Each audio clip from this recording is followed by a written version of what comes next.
Aujourd'hui, on va apprendre à personnaliser votre design sur Webador pour faire un site qui vous ressemble vraiment. Pour ce faire, on va commencer par aller dans l'onglet Design et à gauche, vous voyez que vous avez à disposition le menu contenant les commandes pour modifier le design. Vous pouvez modifier certaines propriétés générales comme par exemple les couleurs du texte accentué, de la zone de contenu, de l'arrière-plan. Vous avez aussi la mise en forme et enfin de quoi changer aussi le thème général de votre site.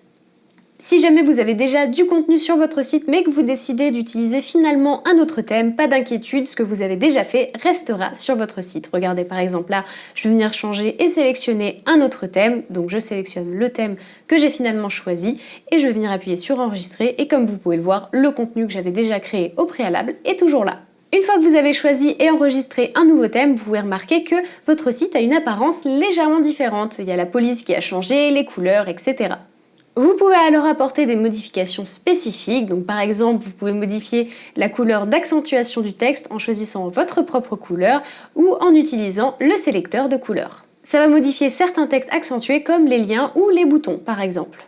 Vous pouvez également apporter des modifications à la zone de contenu et vous voyez que si par exemple je passe dans des couleurs plutôt foncées, le texte va en fait automatiquement s'adapter pour qu'il reste lisible.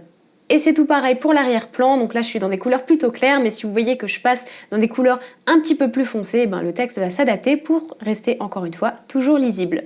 Ensuite, si on clique sur mise en forme et qu'on vient dérouler texte général, vous pouvez voir que vous pouvez venir modifier la police, vous pouvez également changer la couleur du texte, la couleur des liens et également la taille du texte.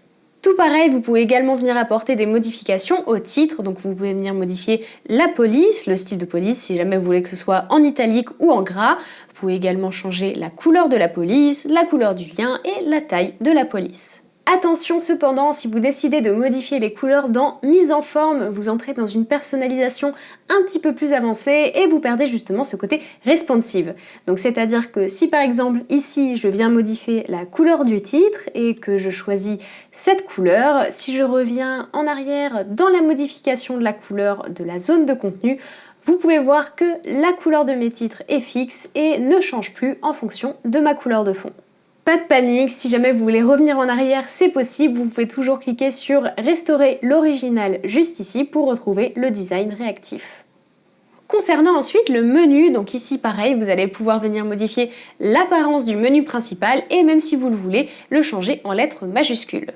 Et enfin, nous avons le bas de page qui peut aussi s'appeler pied de page et ici vous pourrez également personnaliser la couleur du texte et la couleur des liens et la taille. Et bien sûr, on n'oublie pas d'enregistrer son travail en appuyant sur enregistrer en bas à gauche. Voilà pour la présentation globale du design et de la personnalisation de votre site sur Webador. Si jamais vous avez d'autres questions, n'hésitez pas à les poser en commentaire. L'équipe Webador sera ravie de vous répondre. À très vite pour un prochain tuto.